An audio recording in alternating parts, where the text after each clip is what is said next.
What it do? It's your boy Drew Blue here to break the news to you about why my theory about the Meg Tory situation is standing strong and confident. Why my theory and what happened is even more valid than ever. So anyone that's been following me know that a couple months ago, or maybe a month and maybe 6 weeks ago, whatever. Either way, time beforehand, before Daystar, the album was released, I argued that the situation isn't what Meg was trying to make it look like, or how people were trying to make it look like, posting that, Tory shot Meg. Machiavelli G17C will be the first, and honestly, I would say the only person I know for a fact from day one defended Tory. He convinced me through all the evidence he brought up that Tory was innocent. And I went on to say, you were right, look at all that. Can't let the music bias let me think automatically the easy way out. So, and it's true. It's true, Tory's innocent. But social media, Meg, Kelsey, everyone are trying to make Tory come out like the bad guy when that's not even what happened. And it's little things like how he apologized to Meg, people are taking that over, just crazy. Same thing with the album release, the purpose of it to promote his music, whatever. No, Tory's doing this so that way he only has to tell it once on his side of the story. So Ebro, no, tweeting is a dumb decision. Let him get in on an album where everyone can hear it and hear what he has to say. Could the album be shorter? Potentially, yeah. But he also wanted to speak on some other issues too at the same time, that he protects black women, he's against domestic violence, and he wants us to change things from what they are right now. So that's what he's saying. He doesn't want to be part of the problem, he wants to be part of the solution. That's what the whole album's all about. So let me get into it real quick, cap. So it all starts with, first you see an IG post, Meg, Kylie, and Tory's hopping in, they're at the pool party. Then later that night, there were multiple articles that popped out saying there was a shooting going on. But yeah, the only person that was detained, or the only car that was detained, was a car Tory was driving. Meg was in it, so was Kelsey. Cops come, pull him over. Tory has to end up lying on his stomach, eventually gets handcuffed standing up. Meg walks out with a bloody foot. This is all in the TMZ video, and Kelsey comes out the car as well. It's very traumatic, and you'll see in the TMZ video, eventually Meg is talked by an officer while another one's treating her wound, giving her a band-aid and everything. But this is where things get really crazy. So Meg comes in, originally gives her statement, she got shot in both feet. Okay, she was a victim of a crime. That's how she put it, very vague. Eventually people started poking on her on IG because she was doing things that was funny. She would put up videos, take it down, pictures of her not wearing band-aids on her feet. Then the next day she wears it. Little stuff like that. And then Kelsey came out one time saying how people thought she was the one that shot Meg because Meg was a victim of a crime. She got hurt. She got shot in both feet. That's how she said. Kelsey said, I'm not the one who shot. I'm not the one with the gun, so I wasn't the shooter. Obviously, she throwing someone under the bus when she said the one. That means it's not Meg, it's Tory. That's who she's throwing under the bus. That's where it led to everyone thinking that Tory was the guy that shot Meg. And everyone felt like, okay, so Tory intentionally shot Meg. That's where the thing is. The thing is, it's blurred truth here. A lot of blurred shit, and Meg and Kelsey are manipulating everything to make it look like something that it isn't. Okay, so instead of keeping things 100, they're keeping things 20%. Let's leave it at that.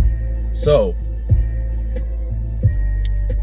this is where my theory comes in of what really went down, because last minute Meg comes and she does her IG post where she says, she admits Tori. She now gives out Tori's name, saying, yeah, Tori shot me. You jump out the back. She said she was walking out the car, leaving. Tori got out the back seat and shot her in her heel. Now, a lot of things that Meg has done is contradicted herself, like how she was wearing no band-aids. One picture, someone pointed that out. The next day, she wears one band-aid on one foot, even though she got shot in both feet. That's how she claimed it in the first time. Then in the IG post where she claims Tori shot her, she says he shot me on my foot, on the back of my foot as I walked out.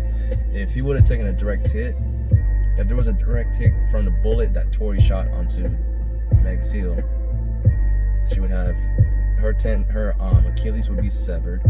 She would be missing a chunk of a bone in her heel in the back of her foot.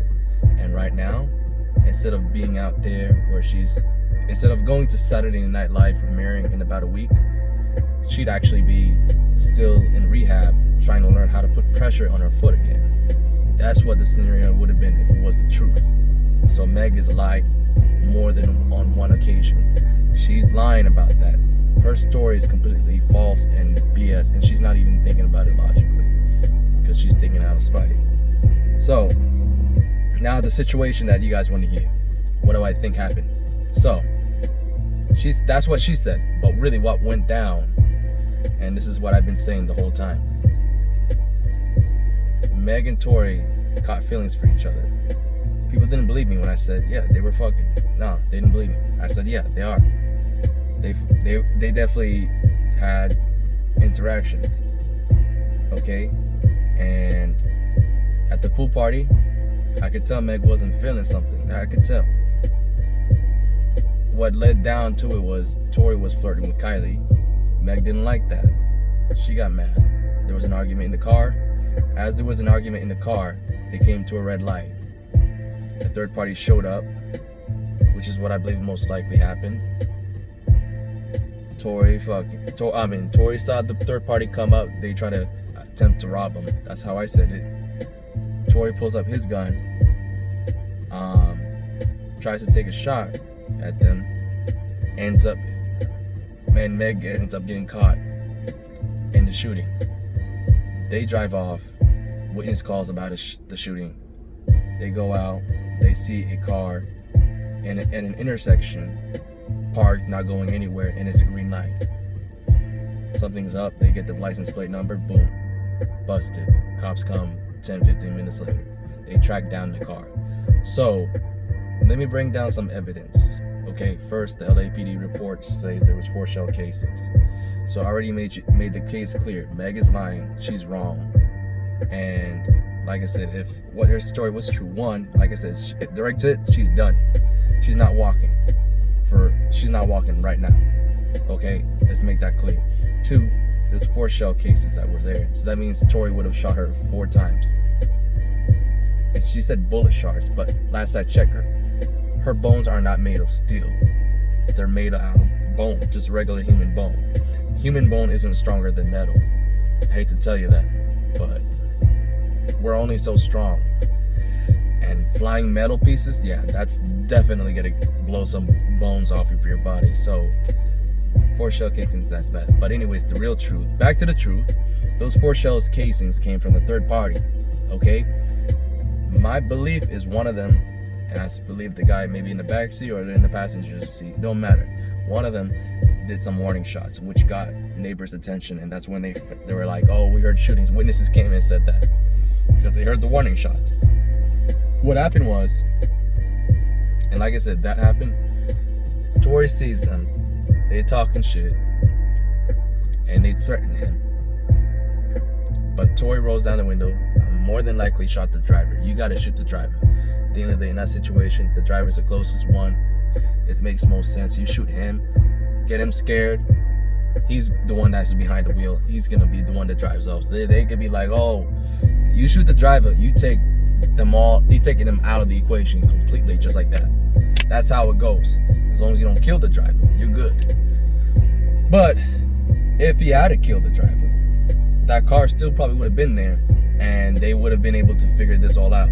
So now let me go down the background of the story, okay? Like I said, At one point, and I've seen it one time when I saw a picture of Tori with Winnie and Meg. Meg and Tori met, they conversed. And here's the thing, both of their backgrounds, they both lost their mom at a young age. Meg is even worse, twice as worse, because she lost her dad as well. So she grew up without a mom and dad.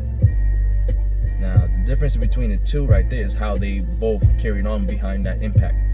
Tori remembered everything his mom told him and carried with, and to this day still, because of her, he remembers her teachings and everything, and he's grown with it, went with it. He's become much more confident, much more, determined. Left his dad's house when he was at a teenage year. I forgot what year, but his stepmom was there, didn't want to be there.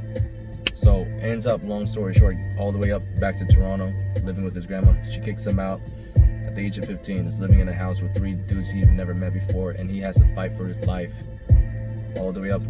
For his teenage years, he had to learn to be a man at a young age when he should be living a normal teenage life under a roof with his parents, being able to go to school and all that. Dropped out of 10th grade, by the way, too. Keep that in mind. Hustling. Basically, his life is on the line every day. He doesn't know when he's gonna get his next meal. He doesn't know when he's gonna get his, he's gonna live the next fucking day. Okay? Keep this in mind. Keep that in fucking mind. So that's why when I think people, they undermine Tori, you are a fucking crook. I don't even want to go. Let me stop right there. Let me stop. Okay, back to the topic. Tori grew, matured, and he cherishes his mom. Don't get me wrong, he loves his mom, but he's moved on from that situation. He knows that. He has to keep going in life without her. Meg hasn't done that. Okay? She's still traumatized. She's still, to this day, still can't get over it. She can't get over the fact she lost her mom and her dad at a young age. She grew up without both parents, without really love. So that's why she's, the people that she had since those times, like her friend Kelsey, that she's known for a long time, she leans on them, and she's easily convinced by other people what they tell her, because she doesn't have confidence in herself. That poor baby girl has been suffering for a long time. So that's the one thing that she's got going against her, and one reason why her and Tori just connected. And the thing is with the chemistry, as soon as one of them mentioned about the mom passing away, that was it. Automatically, Meg, the other person would have said the same thing, and Meg instantly fell for Tori. But it wasn't like that for Tori. I said this already. Tori kind of just was on his own thing. He was just being a playboy.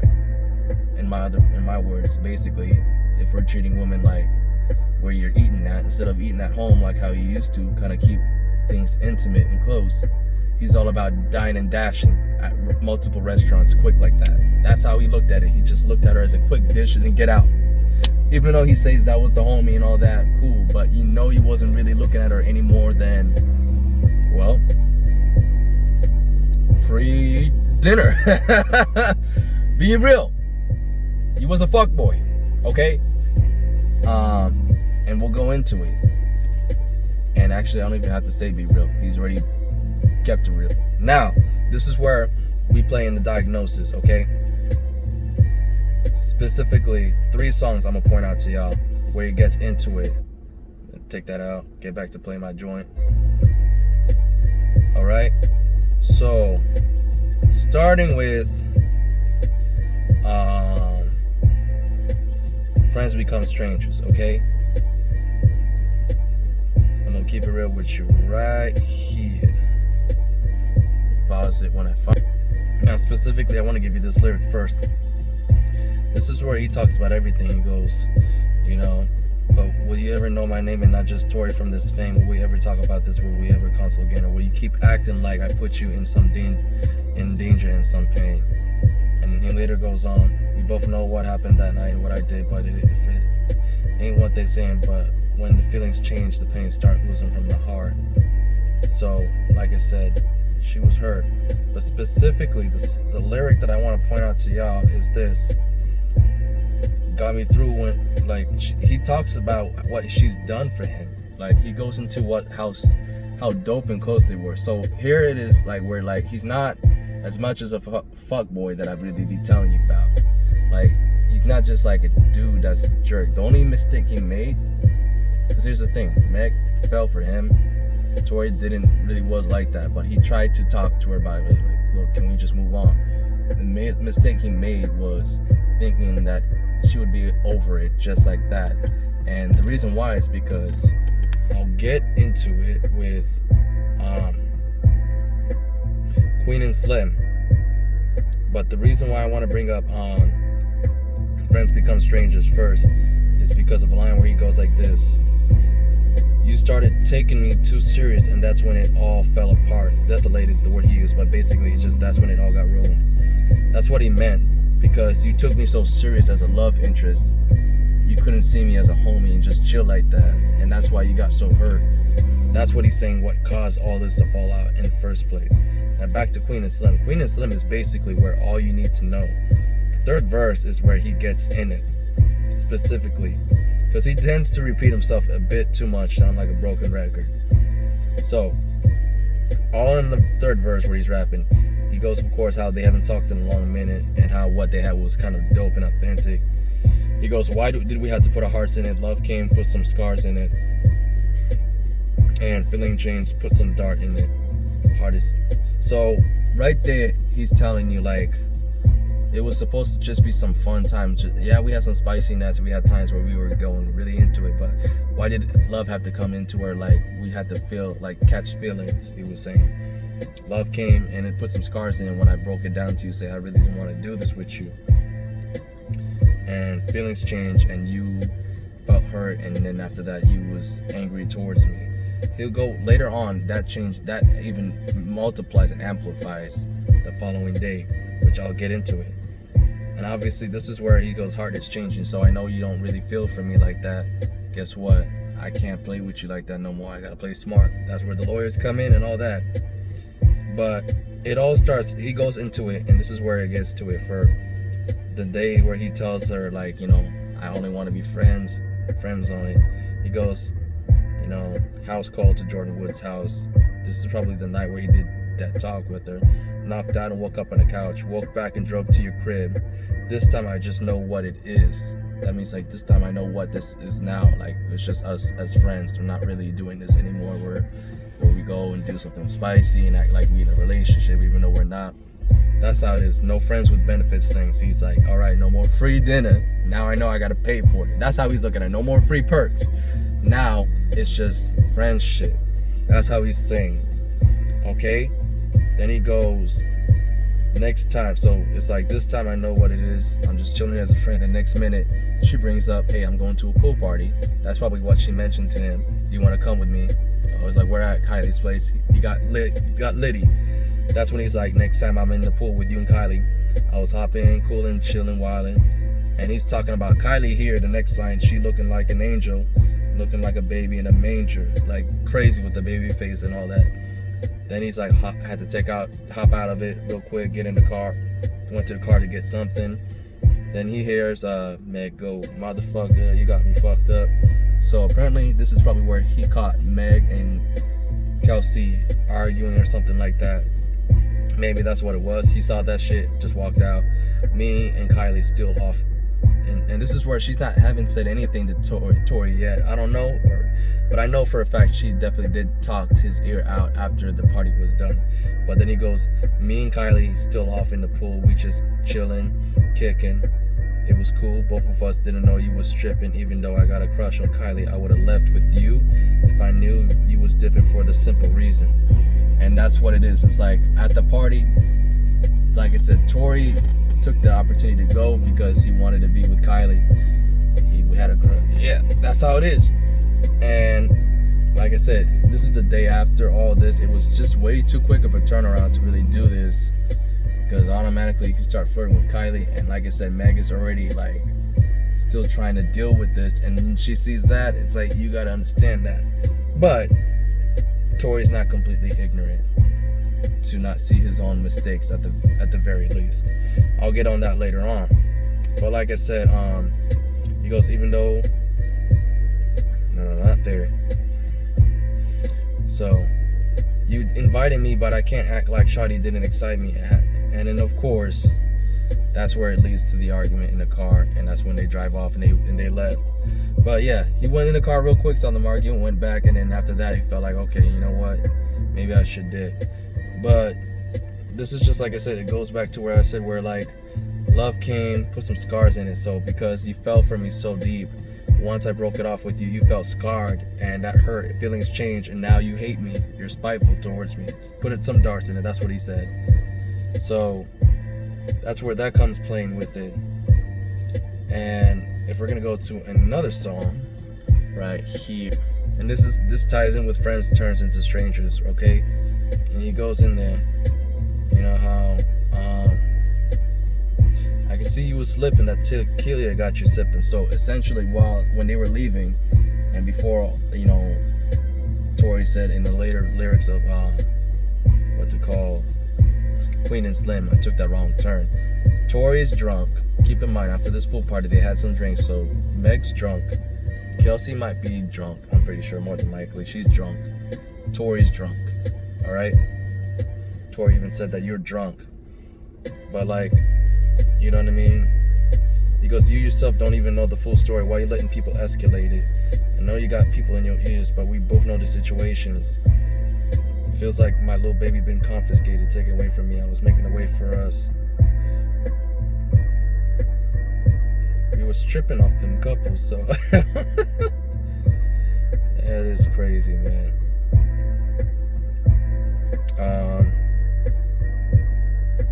But yeah, I want to go to another song. I think it was Sorry But I Had To. Yeah, it was right here. Hold on. And Tory goes to explain what they had. It's like that, like how that 1942 from Kylie House, that tequila got you talking crazy. So, you know, and he goes later on to say, unapologetically jumped inside a pool and Kylie's face was looking heavenly. And though I'm innocent, they got this picture painted heavily. So, you know, he goes to say, I'm not sorry that I wanted to hang out with Kylie. So that's where it's like, it gets pretty foul on right there. And I'm like, dog, still though, I don't think it justifies you going. I mean, like I said, if you knowing Tory in a different type of mindset, if he was Fargo, he wouldn't have to need to go to a party with Meg to be an opportunist just to get to Kylie. Like, you could have definitely invited for a better time, because you know what situation you're in. You wouldn't have ignored Meg like that. It kind of almost looked like you didn't care for Meg and you belittled her. That's the problem right there, dog. That's what got Meg really hurt, and you knew you was whack for that. And he goes on to say that eventually, not in this song.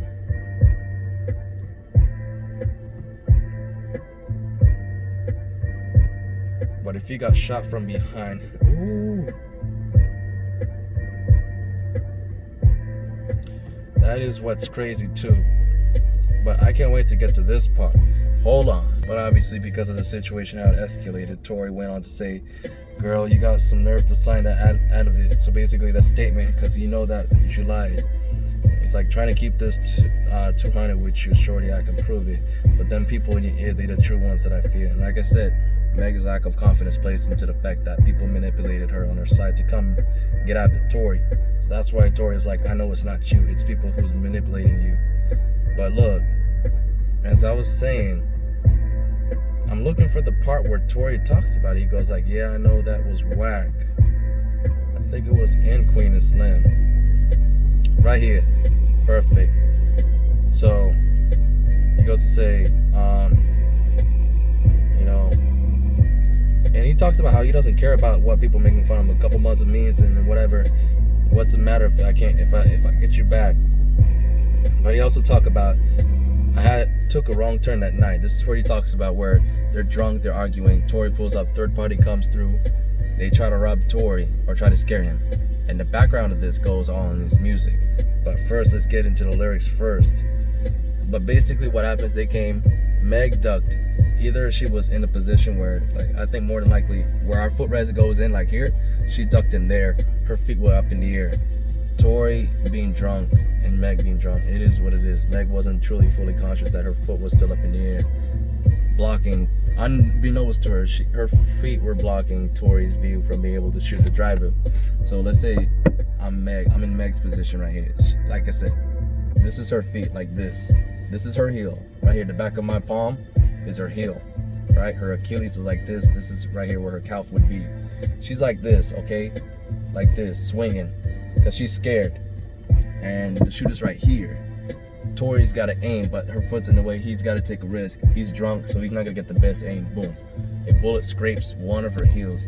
That's where she has to get the stitches. And trust me, that's why the paramedics didn't come. If she had bullet shards in her heel, she wouldn't be able to walk. Like I said, she would try to put pressure on it for the first time right now, if anything. But like I said, that's why they didn't need paramedics, because the cop just put a band-aid and that stopped it. And that's all they had to do until they stitched it. So you know what I mean? At the end of the day, that's what they did. But what's it called? Shoot. Basically, hold on. Now my apologies. I was trying to hide my view behind the camera because a homeless lady was taking a piss. I'm not trying to, violate her privacy like that. But either way, that caught me out of nowhere. Anyways, he goes, like I said, had to take that shot. And during that situation, he says things like this: I took a wrong turn that night, but not for the turn that everybody think. I wasn't the wrong one that night. He was just too drunk to even see it. Like I said, she was drunk. She ducked her head. She wasn't even paying attention. And she just felt the pain. Boom. She got scraped on her ankle. Wasn't anticipating, I never put you in no situation. Wasn't anticipating that to happen. He wasn't, like I said, at a red light, he wasn't anticipating some car to pull up like that, side by side, boom, where he felt like his life was at threatened, because they fired some warning shots, and the dude and the driver, I think someone in the passenger, was pointing a gun at Tori, trying to scare him. He wasn't anticipating that. He wasn't anticipating Meg ducking like that and her feet being in the way where he can't get a good aim. And he said, I would never put you in this situation, put you in harm's way. That's what he was apologizing for in his text. Like, I never meant to hurt you. I never meant to hit you with the shot. I was too drunk to control my aim. He didn't intentionally hit her. It's friendly fire, okay? Y'all stop being so damn spiteful. People don't mean to hurt people, but you want to twist it and turn it like that. That's exactly what Meg and Kelsey are doing. It's ridiculous and it's disgusting, man. So, he goes, I never had an argument with you. A conversation is all I'm bargaining with you. And he's like, because you my homie for real, and if you can agree, then you owe me that. Our mothers would tell us to do the right thing. It's friendship, and he told me that. Even you told me that, is what he said. And he goes later on to say, do you think anybody else inside of this business that know that they ain't did it would sit here and listen to critics while niggas is tripping? Wait, not there. But obviously he goes like, look, it's been 2 months and all you did was stall, and this drama is bigger than ever. I thought we were both bigger than that. And he's like, I thought we were bigger than that. I thought we wouldn't let something serious like this keep us from talking to each other. And he remembers and he reflects on the fact, you know what, you're probably still hurt because of how I left you, saying that I didn't want to be with you no more, even though you had feelings for me and I left you, like I said, broken hearted. That's what it was. They had a situationship. Tori didn't want to be in it no more, wanted to friend zone her, wanted to move on to somebody else, but Meg wasn't even ready to move on. It was like, damn, dude, it was just one night. They didn't even give her like a full week to even get over you. Like, forget even a full 24 hours, which is crazy enough to make anyone go through that. And all of a sudden you're just all up with Kylie, like just after you freshly like put her in the friend zone like that. That's what I'm saying. It's just crazy. And he goes like, yeah, and that shit and the shit that I did, it was whack. I mean, that's what he's talking about. How he hurt her feelings, like how he just like broke her heart in pieces. That's what he's talking about. Not the shooting, breaking her heart. Okay? Get that shit straight. But you don't get your nigga back like that. He's like, yeah, I know I hurt your feelings, but you don't put me in some serious shit like that, like I hurt like domestic violence. That's what he's saying. You don't do me like that. Like, that's what he's saying. Like, your spitefulness took it and make it even worse. That's what he's talking about.